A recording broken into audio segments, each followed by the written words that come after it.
ഞാൻ പണ്ട് ഒരു കേക്ക് ഷോപ്പിൽ ഒരു ഹാഫ് kg കേക്ക് മേടിക്കാൻ പോയിട്ടോ. പണ്ടെന്ന് പറയുമ്പോൾ ഞാൻ കേക്ക് ബേക്കിംഗ് ഒക്കെ ഉള്ള സമയത്ത് തന്നെയാണ് കേട്ടോ എനിക്ക് ഉണ്ടാക്കാൻ കഴിയാനിട്ട് ഒരു ഹാഫ് kg മേടിക്കാൻ പോയി.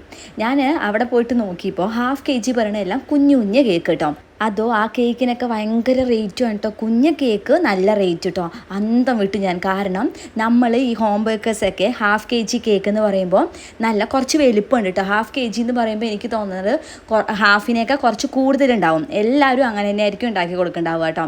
ഞാനൊക്കെ എപ്പോഴും വെയിറ്റ് നോക്കുമ്പോൾ ഹാഫ് kgനൊക്കെ കൂടുതലും, ഇപ്പോൾ 1 കിലോ കേക്കാണെങ്കിൽ 1 കിലോനൊക്കെ കൂടുതലായിരിക്കും കേട്ടോ. അങ്ങനെയായിരിക്കും ഉണ്ടാക്കി കൊടുക്കുന്നുണ്ടാവുക.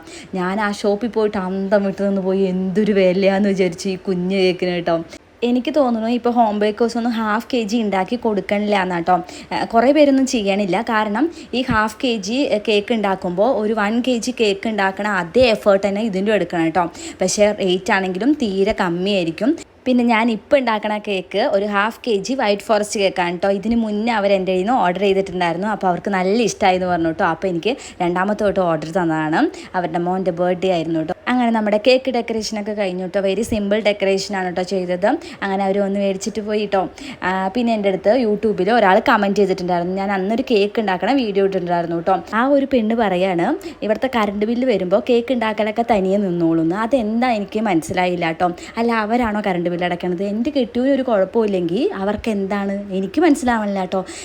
വെറുതെ അല്ല, ഈ പെണ്ണുങ്ങൾക്ക് പെണ്ണുങ്ങൾ തന്നെയാണ് ഇങ്ങനെ പാര വെക്കണേന്ന് പറയണത് കേട്ടോ. പാരയാണോന്ന് എനിക്കറിയില്ല ഇത്.